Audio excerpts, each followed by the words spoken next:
کہ یہ جو نواز شریف والا پاناما والا کیس ہے اس حوالے سے آپ کیا کہتے ہیں؟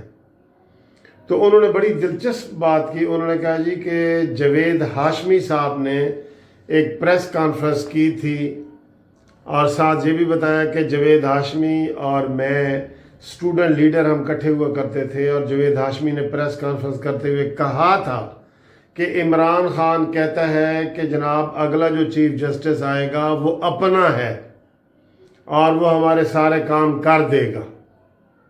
اور اس کا اشارہ تھا، اپنا اشارہ نہیں، انہوں نے نام لیا ثاقب نثار کا. تو پھر اعجاز احمد چودھری صاحب نے کہا جی دیکھیں بعد کے حالات دیکھیں تو پھر یہ ثابت ہو جاتا ہے کہ سارا کچھ یہ پلاننگ کے ساتھ کیا گیا، نواز شریف کو پلاننگ کے ساتھ ہٹایا گیا ہے. اب یہ سپریم کورٹ کے سابق جسٹس کہہ رہے ہیں، کوئی منصف عوام نہیں کہہ رہا یا کوئی عام بندہ نہیں کہہ رہا. کتنے افسوس کی بات ہے، اتنے لیول پہ بھی کرپشن کی انتہا،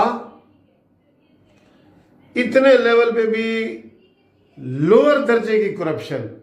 یعنی کہ اتنا بڑا آدمی ہوتا ہے نا تو وہ سلائٹلی اگر کوئی تھوڑی سی بھی بات کرے تو وہ بہت بڑی بات ہوتی ہے. اور اتنے بڑے گھپلے کہ پہلے عمران خان کو بتا دیا کہ جناب یہ نیا چیف جسٹس آ رہا ہے اور وہ نواز شریف صاحب کو فارغ کر دے گا، اور پھر فارغ کر دیا گیا. بہت افسوس کی بات ہے، بہت افسوس کی بات ہے. اور یہ ہمیں پتہ ہے سب کو، لیکن یہ ایک چیف جسٹس سابق بتا رہے ہیں اور سپریم کورٹ کے جج بتا رہے ہیں تو یہ بات جھوٹی تو نہیں ہو سکتی. پھر انہوں نے قاضی فائز عیسیٰ کے حوالے سے بھی کہا کہ یہ بھی نامناسب رویہ ہے کہ ان کو جناب پابند کیا گیا ہے. اس حوالے سے بھی جسٹس صاحب نے اپنے تحفظات کا اظہار کیا. اور پھر جو سب سے انہوں نے خطرناک بات کی نا، تو سہیل بڑیچ نے انہیں کہا جی کہ جب آپ لاہور ہائی کورٹ کے چیف جسٹس تھے تو کوئی ایسا واقعہ کہ جناب جو آپ سنانا چاہیں تو سنائیں. انہوں نے کہا جی ہاں بالکل، میں ایسا واقعہ ایک ہے کہ میں ان دنوں نئے جج کوئی تلاش کر رہا تھا کہ لاہور ہائی کورٹ میں نئے جج رکھوں، اور 35 جج تھے اور 25 سیٹیں جو ہے نا وہ خالی تھیں. تو میں ادھر ادھر سے دیکھ رہا تھا کہ بھئی کیپیبل لوگ مجھے ملیں، بڑے اچھے لوگ ملیں تاکہ میں ان کو لاہور ہائی کورٹ کا جج بناؤں اور سیٹیں فل کروں. تو کہتے ہیں ایک دن وہ ریڈر نے مجھے بتایا کہ جناب ایک ISI کے سربراہ آپ سے بات کرنا چاہتے ہیں. تو میں نے کہا جی بات کرائیں. تو ISI کے سربراہ نے ان کے بقول جج صاحب انہوں نے کہا جی کہ اس ISI کے سربراہ نے کہا کہ سنیں آپ نئے جج رکھ رہے ہیں. تو اس نے کہا جی ہاں بالکل ہم جج رکھ رہے ہیں. تو اس نے کہا جی 2 بندے میرے بھی رکھو. تو آگے سے اعجاز چودھری صاحب کہتے ہیں جسٹس صاحب کے جی میں نے ان کو کہا جی کہ آپ بھی جرنل وغیرہ آپ کے بھی بنتے رہتے ہیں، تو کیا آپ میرا ایک جرنل رکھ سکتے ہیں؟ میں آپ کو کوئی نام دوں تو میرا ایک جرنل رکھ دیں گے؟ تو انہوں نے کہا نہیں جی یہاں تو ایسا نہیں ہوتا. تو انہوں نے کہا پھر آپ نے یہ کیسے سوچ لیا کہ لاہور ہائی کورٹ میں ایسا ہوگا؟ یہ دیکھو دوستو کتنی بڑی بات آئی ہے کہ ISI کا سربراہ خود، کوئی وایا بٹھنڈا والی بات بھی نہیں ہے کہ فلانے نے کہا اور فلانے نے کہا، ڈائریکٹ انہوں نے کہا جی 2 بندے میرے رکھو. یہ معیار ہے، یہ معیار ہے ہمارے لوگوں کا، یہ معیار ہے.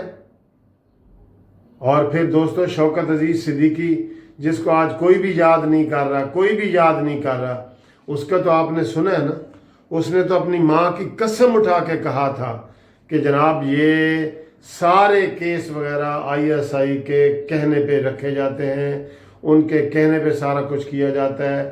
اور انہوں نے کہا ہے کہ نواز شریف اور مریم نواز الیکشن سے پہلے باہر نہیں آنے چاہیے. اور شوکت عزیز صدیقی نے کہا ہے کہ انہوں نے مجھے چیف جسٹس بننے کی لالچ دی ہے اور سارا کچھ کیا ہے. کہانی ہے ڈائریکٹ اسلام آباد ہائی کورٹ کے جسٹس شوکت عزیز صدیقی سینئر ترین جج، اور لاہور ہائی کورٹ کے سابق چیف جسٹس اور سپریم کورٹ کے سابق جج چودھری اعجاز صاحب کی یہ زبانی بیان سن کے آپ کو بھی حیرت ہو رہی ہے، مجھے بھی حیرت ہو رہی ہے کہ یہ کھیل تماشا کب تک چلتا رہے گا، کب تک چلتا رہے گا۔ اور اسی طرح کا جو کیس تھا، انہوں نے ایک اور یہ سوال کیا کہ یہ جی آصف سعید کھوسا اور ثاقب نثار یہ نواز شریف کے دور میں بھرتی ہوئے تھے جج، تو یہ پھر نواز شریف کے مخالف کیسے ہو گئے؟ تو اس کی بھی انہوں نے بڑی دلچسپ بات بتائی ہے جو آپ کو میں بتانا چاہتا ہوں۔ انہوں نے کہا ہمارے دوستو یہ جو جب جج بنتا ہے نا کوئی، تو وہ 1 سال کے لیے پہلے ایڈ ہاک جج بنتا ہے، اس کی کارکردگی چیک کی جاتی ہے، اگر تو اس کی کارکردگی مناسب ہو تو اس کو پکا کر دیا جاتا ہے، اور اگر کارکردگی خراب ہو تو اس کو نکال دیا جاتا ہے، اور اگر کارکردگی ان بٹوین ہو تو پھر اس کو 1 سال کی ایکسٹینشن دی جاتی ہے ایڈ ہاک کے طور پہ کہ اس کو 1 سال اور چیک کرتے ہیں تو وہ کریں گے۔ تو یہ جب ثاقب نثار کا اور آصف سعید کھوسا کا ایڈ ہاک پیریڈ کا 1 سال پورا ہوا تو وہ رفیق تارڑ صاحب جو صدر پاکستان سے اس وقت، انہوں نے ان کو ڈیفر کر دیا کہ ان کو 1 سال کی اور ایکسٹینشن دو، ان کو ابھی کنفرم نہیں کرتے، ان کی کارکردگی جو ہے نا صحیح نہیں ہے، صحیح نہیں ہوتی تو یہ ہوتا ہے۔ میں یہ تو مجھے آپ کو بتا رہا ہوں، بطور وکیل آپ کو بتا رہا ہوں۔ تو جب ان کی یہ کیا گیا تو ان دونوں ججوں نے نواز شریف صاحب کو شکایت کی کہ جی ہمارے باقی دوست سارے حلف اٹھا رہے ہیں اور ہمیں ایکسٹینشن دی گئی ہے، تو آپ ہمارے لیے کچھ کریں۔ تو بقول ان کے جج صاحب کے کہ نواز شریف صاحب نے رفیق تارڑ صاحب کو کہا کہ سر جی ان کا یہ وہ، تو وہ رفیق تارڑ صاحب نہیں مانے۔ جب نہیں مانے تو ثاقب نثار نے اور آصف سعید کھوسا نے یہی سمجھا کہ نواز شریف کی بھی یہی مرضی ہے کہ وہ ہمیں ایکسٹینشن نہیں دینا چاہتے، اور اس طرح جو ہے وہ انہوں نے اپنے دل میں یہ غصہ رکھ لیا، ثاقب نثار نے بھی اور آصف سعید کھوسا نے بھی، کہ نواز شریف کی حکومت میں ہم کنفرم نہیں ہوئے، ہماری انسلٹ ہو گئی ہے۔ یہ تھوڑی سی انسلٹ سمجھی جاتی ہے کہ انہوں نے 1 سال صحیح کام نہیں کیا، اس لیے ان کو حلف پہ کہتے ہیں جی آپ ابھی انتظار کریں، ابھی آپ کو اور دیکھتے ہیں۔ تو یہ ایک واقعہ ہو سکتا ہے، یہ جج صاحب نے بتایا ہے، اعجاز چودھری صاحب نے، کہ یہ واقعہ ہو سکتا ہے کہ یہ اس وجہ سے انہوں نے نواز شریف کے دل میں ناراضگی آ گئی۔ یہ شوکت عزیز صدیقی صاحب کی باتیں بھی آپ دیکھیں، کتنے کھلے طریقے سے انہوں نے کہا ہے کہ جناب ISI والے ہمیں مجبور کرتے ہیں یہ وہ، لیکن اس کا کوئی نوٹس نہیں لیا گیا۔ اب قاضی فائز عیسیٰ کا بھی ویسا ہی کیس ہے، اس کے بھی ہیلے بہانے نکالے جا رہے ہیں، اور FBR کا چیئرمین تبدیل کر دیا گیا ہے۔ اب جو نیا آیا ہے اس کے ساتھ کمٹمنٹ ہو گئی ہے کہ آپ نے فائز عیسیٰ کو گلٹی قرار دینا ہے اور سارا کچھ کرنا ہے۔ تو دوستو یہ گیم اس طرح جو ہے نا وہ بڑا دل برداشتہ ہو جاتا ہے بندہ، اور بندہ کہتا ہے کہ یار پھر اس ملک میں رہنے کا کوئی فائدہ ہے جہاں پہ اس طرح انصاف والوں کو بھی انصاف نہ ملے، سپریم کورٹ کے جج کو بھی انصاف نہ ملے،